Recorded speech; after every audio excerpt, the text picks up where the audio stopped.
बिस्मिल्लाहिर्रहमानिर्रहीम। आज हम बात कर रहे हैं क्लास फर्स्ट ईयर के चैप्टर नंबर 5 से एक टॉपिक की, जो कि हमारे पास है एनर्जेटिक्स ऑफ फेज चेंजेस। ये टॉपिक जो है लिक्विड्स के बाद वाले पोर्शन से स्टार्ट हो रहा है। इसका मतलब यहाँ से आगे हम सॉलिड के पोर्शन को इस चैप्टर में स्टडी करेंगे इंशाअल्लाह। तो देखते हैं कि इस टॉपिक में हमें क्या क्या चीज़ कवर करनी है। सबसे पहले अगर इस टॉपिक की एग्जाम के पीओवी से बात की जाए तो ये टॉपिक एक अच्छा शॉर्ट क्वेश्चन देने वाला है आपको। इसके अलावा इसमें से एमसीक्यू आ सकती है, बट इसका डाटा इतना नहीं है कि ये लॉन्ग क्वेश्चन के तौर पे आ सके। तो आप लोगों ने इसको क्या करना है, शॉर्ट क्वेश्चन के तौर पे प्रिपेयर करना है। तो इसमें आपको दो हेडिंग्स दी गई हैं, एक है मोलर हीट ऑफ फ्यूजन और दूसरी है मोलर हीट ऑफ वेपराइजेशन। आपने इन्हीं को डिफाइन करना है, इनकी एक से दो एग्जाम्पल्स याद करनी है और ओवरऑल इनका इफेक्ट भी बताना है डेली लाइफ में। तो अगर हम टॉपिक की हेडिंग को देखते हैं, that is energetics of phase changes. इसका मतलब ये है, जब हमने ये चैप्टर स्टार्ट किया था तो फर्स्ट लेक्चर में हमने देखा था कि जो मैटर है उसकी डिफरेंट आपके पास फेजेस पाई जाती हैं। यानी कि मैटर आपके पास सॉलिड की फॉर्म में हो सकता है, लिक्विड की फॉर्म में, इसके अलावा गैस की फॉर्म में हो सकता है, या फिर एक फोर्थ वन जो कि प्लाज्मा है उसकी फॉर्म में भी आपके पास पाया जा सकता है। वहीं पे हम देखेंगे कि अगर मैटर एक फेज के अंदर है तो उसकी फेज को चेंज करने के लिए हम क्या कर सकते हैं, डेली लाइफ में हम क्या चेंज करें कि एक मैटर की फेज ही चेंज हो जाए। तो सबसे पहले आप एनर्जेटिक्स को डिफाइन करोगे, that is a quantitative study of energy changes during any process. अगर आपके पास कोई भी अमल हो उसके अंदर अगर आपने एनर्जी चेंजेस की हैं और जितनी एनर्जी चेंज की है क्वांटिटेटिवली आपने उसको मेजर कर लिया है, that process overall will be known as energetics. Energy changes आप इसको कह सकते हो कि एनर्जी चेंजेस किसी रिएक्शन में कैसे हो रही हैं, उसको अगर हम स्टडी कर रहे हैं तो हम कहेंगे हम उस रिएक्शन की एनर्जेटिक्स को स्टडी कर रहे हैं। क्योंकि हमने फेज चेंज की बात करनी है तो हम देखेंगे कि एनर्जेटिक्स ऑफ फेज चेंजेस किस तरह से चेंज होती हैं। अगर हम बात करें पहली हेडिंग की, जो कि एक इंपॉर्टेंट आपके पास ये बनेगा short question, that is molar heat of fusion. ये आपसे शॉर्ट क्वेश्चन के तौर पे पूछा जाएगा। फ्यूजन एक अदर नेम है आपके पास मेल्टिंग का, तो आपने इसको इस तरह से याद करना है डेली लाइफ में, क्योंकि मेल्टिंग एक कॉमन वर्ड है जो हम ज़्यादातर यूज़ करते हैं। साइंस के अंदर हमने इसको काफ़ी बार पढ़ा है। तो आपने फ्यूजन को समझते वक्त मेल्टिंग ही इसको कंसिडर करना है। तो पहले सबसे पहले हमने यहाँ पे शॉर्ट फॉर्म में ये चेन मेंशन किया हुआ है। आप पूरा शॉर्ट क्वेश्चन इसी एक चेन पे डिफाइन कर सकते हो। Process the solid will get convert into liquid. आपने क्या करना है, एक सॉलिड आपके पास अवेलेबल हो, उसको आप हीट करो या उसको टेम्परेचर दो और वो अपने मेल्टिंग पॉइंट पे लिक्विड फेज में कन्वर्ट हो जाए। That process, that change will be known as fusion. तो आप इसको प्रॉपर डिफाइन करोगे according to the book, that amount of heat absorbed by 1 mole of a solid. ये क्वांटिटी है सब्सटेंस की, आप जो सॉलिड यूज करोगे उसका 1 मोल होगा। To melt it into liquid at its melting point and 1 atm। 1 atm का मतलब यहाँ पे क्या है, एटमोस्फेरिक प्रेशर। इसका सिंपल सा मतलब ये है कि आप 1 मोल सॉलिड का लोगे, 1 मोल उसका स्पेसिफिक अमाउंट होगा, 1 मोल सॉलिड का लिया जाए और उसे उसके मेल्टिंग पॉइंट पे लिक्विड में कन्वर्ट कर दिया जाए। उस ड्यूरेशन में, उस रिएक्शन में जितनी एनर्जी अब्सॉर्ब होगी, that amount of energy will be known as molar heat of fusion. ये आपको हेडिंग बता रही है। मोलर का मतलब 1 मोल, हीट ऑफ फ्यूजन का मतलब 1 मोल ऑफ सॉलिड को लिक्विड में कन्वर्ट करने के लिए जितनी आपको हीट प्रोवाइड करनी पड़ेगी, that will be known as molar heat of fusion. और इसके लिए दो कंडीशन है कि टेम्परेचर चेंज नहीं होता ओवरऑल। जब ये चेंज आ रहा होता है तो वहां पे उस सब्सटेंस का, स्पेसिफिक सब्सटेंस का, जैसे हम यहाँ पे आइस की बात करें तो इसका मेल्टिंग पॉइंट ऑब्टेन होगा, उसके बाद चीज मेल्ट करेगी, उससे पहले मेल्ट नहीं करेगी। तो मेल्टिंग पॉइंट पर ये वाला चेंज आता है, इसका मतलब टेम्परेचर फिक्स हो जाता है। जैसे अगर हम आइस के मेल्टिंग पॉइंट की बात करते हैं, जब आइस सॉलिड से लिक्विड वाटर में कन्वर्ट होती है तो वो ऑलमोस्ट आपके पास टेम्परेचर जो ऑब्टेन होता है वो 0 डिग्री सेल्सियस है। इसका मतलब 0 डिग्री सेल्सियस पे जो आइस बनी होती है वो लिक्विड वाटर में कन्वर्ट हो जाती है। तो जब ये सॉलिड यानी कि आइस लिक्विड में कन्वर्ट हो रहा होगा तो तब आपके पास जो टेम्परेचर यहाँ पे मेंटेन होगा, इसका मेल्टिंग पॉइंट वो 0 डिग्री सेल्सियस होगा। In other words I am trying to say that ice का मेल्टिंग पॉइंट है वो आपके पास 0 डिग्री सेल्सियस होता है। और जब आप 1 मोल आइस का लेते हो और उसको कन्वर्ट करते हो लिक्विड में, उसके लिए इतनी हीट वहां पे एब्जॉर्ब होती है। ये जो प्लस का साइन है, that is showing that reaction will be endothermic in nature. Heat absorb होगी। एंडो का मतलब इनसाइड, थर्म का मतलब हीट, इक का मतलब प्रोसेस। एक ऐसा प्रोसेस जिसमें हीट अब्सॉर्ब होगी, that will be called as endothermic. Molar heat of fusion का जहां भी चेंज आएगा वो क्या होगा, एंडोथर्मिक होगा। और 1 मोल अगर आइस का है उसको कन्वर्ट करना है लिक्विड में, तो आप इतनी हीट वहां पे अब्सॉर्ब करवाएंगे। और इसका जो रोल है आगे लिखा हुआ, ये डेफिनेशन कर ली हमने, एक एग्जांपल कर ली, ये वैल्यू आपने याद रखनी है। अगर इसके रोल की बात करते हैं, बुक के अंदर एक पैराग्राफ के फॉर्म में इसके रोल को डिस्क्राइब किया गया है कि जो जो मोलर हीट ऑफ फ्यूजन है, ये डेली लाइफ में इसका कोई रोल है या नहीं है। तो उसको आपने ऐसे 3 बुलेट पॉइंट्स बना लेने हैं। सबसे पहले तो मोलर हीट ऑफ फ्यूजन जो है वो इन्वॉल्व है in the study of glaciers, glaciers की स्टडी में इन्वॉल्व है। ग्लेशियर्स आपको पता है आइस होती है उनके अंदर, तो आइस अगर हम कन्वर्ट करते हैं लिक्विड के अंदर, तो आइस एक स्पेसिफिक हीट अब्सॉर्ब करेगी, तब जाके वो लिक्विड के अंदर कन्वर्ट होगी। इसका मतलब आइस के लिए specific molar heat of fusion होगी जो उसमें अब्सॉर्ब होगी, उसके बाद वो जाके लिक्विड में कन्वर्ट होगी। तो इसका मतलब मोलर हीट ऑफ फ्यूजन हमें हेल्प करती है कि हम जब ग्लेशियर्स को देखते हैं या पोलर आइस कैप्स को देखते हैं या आइसबर्ग्स को देखते हैं, इन तीनों के लिए हमें molar heat of fusion help करती है कि कितनी हीट ये अब्सॉर्ब करेंगे और फिर जाके लिक्विड में कन्वर्ट होंगे। इसके अलावा इसका रोल कैसे आप डिफाइन कर सकते हो, एक और वे में है, जिस तरह से हमारी अर्थ है, जो पूरी अर्थ है, अर्थ के ऊपर जैसे पोल्स हैं, तो वहां पे अगर हम देखते हैं तो वहां पे पोलर आइस कैप्स आ जाते हैं। और पोलर आइस कैप्स किस तरह से मोलर हीट ऑफ फ्यूजन को रिलेट करते हैं हमारे साथ डेली लाइफ के साथ। तो अगर हम बात करते हैं अर्थ के ऊपर जो पोल्स हैं, वहां पे पोलर आइस कैप्स हैं, वो क्या करते हैं, सूरज से आने वाली जो रोशनी होती है उसको क्या करते हैं, रिफ्लेक्ट कर देते हैं, रिफ्लेक्ट करते हैं, जिससे आपके पास जो हीट है सन की वो अर्थ के अंदर अब्सॉर्ब नहीं होती और जमीन का टेम्परेचर जो है वो मेंटेन रहता है। इस तरह से आप बता सकते हो कि ग्लेशियर्स की स्टडी में या पोलर आइस कैप्स या आइसबर्ग, सब में आइस ने कन्वर्ट होना होता है वाटर के अंदर, यानी कि लिक्विड के अंदर। और हमें पता है कि जो आइस है उसकी हीट कैपेसिटी काफी ज्यादा है, वाटर की हीट कैपेसिटी ज्यादा है, तो मैं काफी सारा अमाउंट जब तक उनमें हीट का अब्सॉर्ब नहीं होता तब तक वो अपनी फेज को चेंज नहीं करते। इस तरह से हमें आइडिया हो जाता है कि जो ग्लेशियर्स बने हुए हैं या पोलर आइस कैप्स हैं या आइसबर्ग्स हैं, ये कितने टाइम में मेल्ट होके लिक्विड फॉर्म में कन्वर्ट होंगे। तो इस तरह से आप इसको डेली लाइफ से रिलेट कर सकते हो, ये इसका रोल हो जाएगा। आगे अगर हम बात करते हैं, that is molar heat of vaporization, ये इसका सेकंड पार्ट है।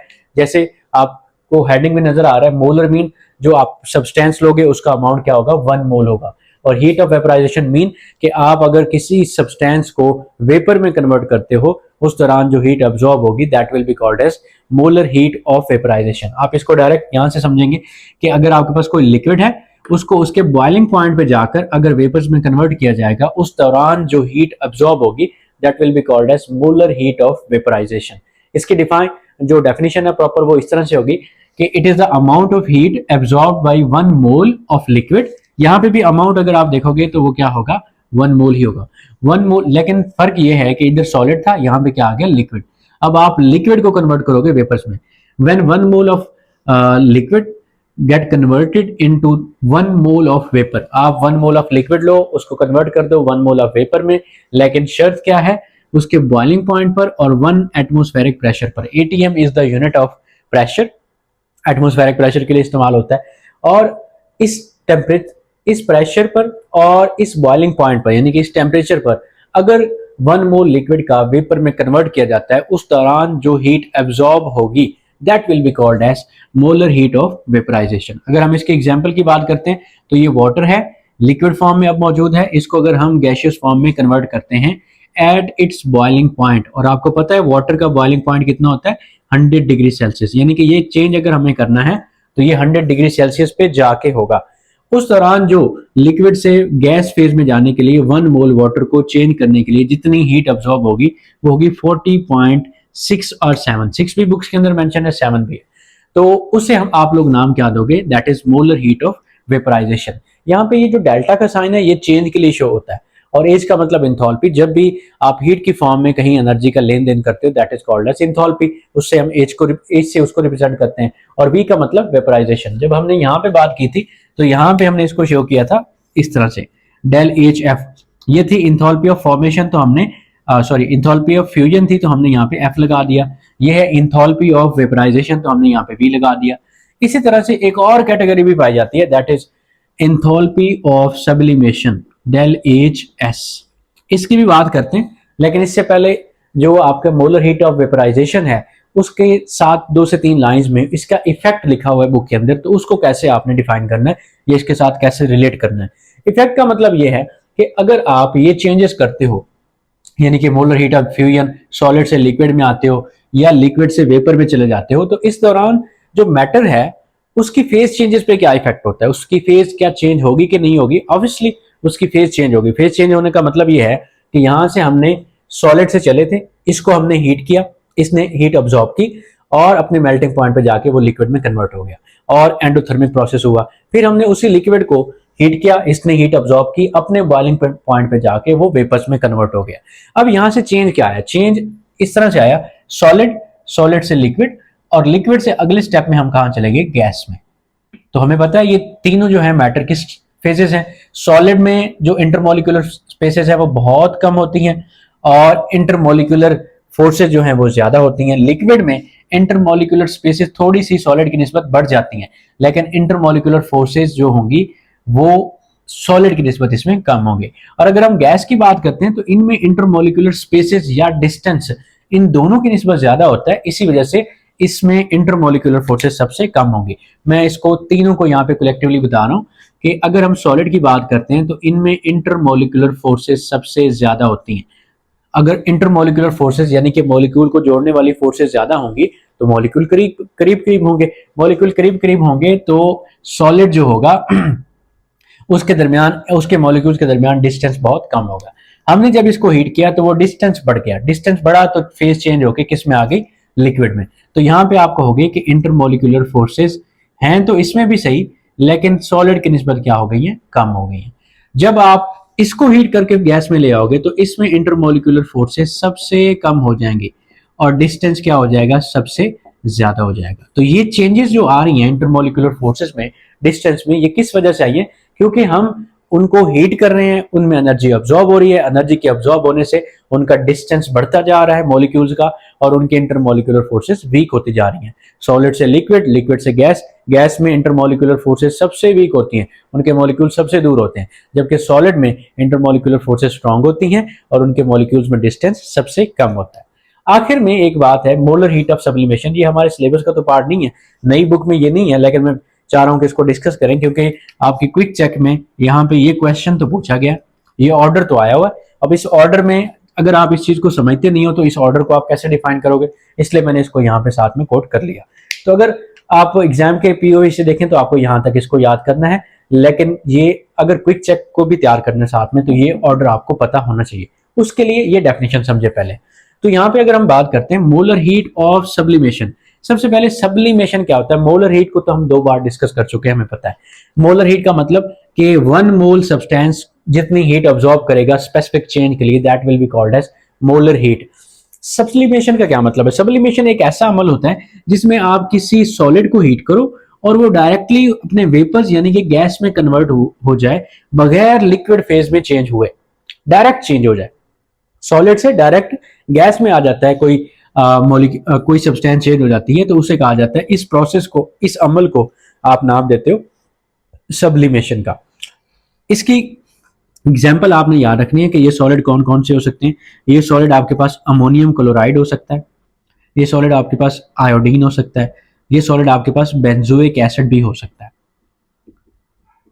ये कुछ एग्जाम्पल आपने याद रखनी है कि किन सब्सटेंसेस की आप जो है ना सब्लिमेशन करवा सकते हो। तो एक एग्जांपल यहाँ पे मैंने कोट किया है कि जो आयोडीन है इसकी molar heat of sublimation 60.2 kilo joule per mole होती है जब आप इसका प्रेशर 1 atm रखते हो। प्रेशर नहीं चेंज करना, और टेम्परेचर यहाँ पे कोई भी सर्टेन टेम्परेचर हो सकता है, इसमें स्पेसिफिक नहीं है। यहाँ पे एक ऑर्डर डिस्कस किया गया है कि change in enthalpy of sublimation सबसे ज्यादा होगी, फिर change in enthalpy of vaporization की वैल्यू यानी कि उसकी एनर्जी उससे कम, और change in enthalpy of formation या फ्यूजन, फ्यूजन इसको कहेंगे, इसकी इंथैल्पी सबसे कम होती है। ये ऑर्डर इस तरह से क्यों है, इसको आपने इलेबोरेट करना है। तो इसको समझने के लिए देखें, सब्लिमेशन में हमने क्या किया? सब्लिमेशन में हम सॉलिड से गैस में गए, इसका मतलब सॉलिड से पहले लिक्विड, लिक्विड से फिर गैस। हमने स्टेप एक मिस किया यानी कि जंप कर गए, लेकिन चेंज तो होगा, उतनी एनर्जी तो हमें उसको प्रोवाइड करनी पड़ेगी ना। पहले सॉलिड में इंटरमोलिकुलर फोर्सेस बहुत स्ट्रांग है, उनको तोड़ने के लिए हमें इधर एनर्जी सबसे ज्यादा देनी पड़ेगी। इसी वजह से इंथैल्पी ऑफ सब्लिमेशन की वैल्यू सबसे ज्यादा होती है। फिर इंथैल्पी ऑफ वेपराइजेशन, और इसको कंपेयर किया जाए तो वेपर का मतलब क्या है? वेपर का मतलब है गैस फेज। आपने मैटर की कौन सी फेज ऑब्टेन की? गैस की। गैस के मॉलिक्यूल्स में इंटरमॉलिक्यूलर डिस्टेंस बहुत ज्यादा होता है। अगर आपको किसी मैटर को उसके इंटरमॉलिक्यूलर डिस्टेंस को बढ़ाना है तो उसके इंटरमॉलिक्यूलर फोर्सेस को ओवरकम करना पड़ेगा, कमजोर करना पड़ेगा, उसके लिए हमें एनर्जी देनी पड़ेगी। इसलिए डिस्टेंस ज्यादा होने की वजह से जब हम किसी लिक्विड से वेपर बनाते हैं तो उसकी एंथैल्पी ऑफ वेपराइजेशन की वैल्यू ज्यादा होगी। और हमने फ्यूजन में क्या किया, हमने फ्यूजन में सिर्फ और सिर्फ मूव किया सॉलिड से लिक्विड में। सॉलिड में इंटरमोलिकुलर डिस्टेंस ना होने के बराबर है, जबकि लिक्विड में थोड़ा सा बढ़ गया है। इसी वजह से यहां पे इंथॉल्पी कम अब्जॉर्ब होगी, जबकि इस केस में डिस्टेंस बहुत ज्यादा हमने बढ़ाया है, इसी वजह से इसकी वैल्यू इसकी निस्बत ज्यादा होगी। सबसे पहले आपके पास आ जाएगी सब्लिमेशन, क्योंकि डिस्टेंस बहुत ज्यादा करना पड़ता है। फिर आ जाएगी वेपराइजेशन, क्योंकि उसमें भी डिस्टेंस इंक्रीज करना पड़ता है। गैस फेज जहां भी ऑब्टेन होगी इंटरमोलिकुलर डिस्टेंस ज्यादा होगा, जबकि फ्यूजन की वैल्यू सबसे कम होती है, क्योंकि सॉलिड से लिक्विड में जब मूव करते हैं तो मॉलिक्यूल्स में इतना ज्यादा डिस्टेंस नहीं होता, होता जरूर है लेकिन इतना ज्यादा नहीं होता जितना गैस में होता है। दैट्स वाई ये ऑर्डर आपके पास इस तरह से आएगा। तो ये आपका क्विक चेक भी यहाँ पे ऑलमोस्ट कवर हो गया। ये हमारा एक छोटा सा टॉपिक है जो लिक्विड फेज को स्टार्ट करने के लिए एक कह लेंगे स्टार्टिंग पॉइंट है। नेक्स्ट टॉपिक में इंशाल्लाह, सॉरी लिक्विड नहीं सॉलिड फेज को डिस्कस करने के लिए एक हमारा स्टार्टिंग पॉइंट है। तो नेक्स्ट टॉपिक में नेक्स्ट लेक्चर में इंशाल्लाह हम सॉलिड्स को स्टार्ट करते हैं। मिलते हैं नेक्स्ट वीडियो में इंशाल्लाह। टिल देन अल्लाह हाफिज, थैंक यू सो मच।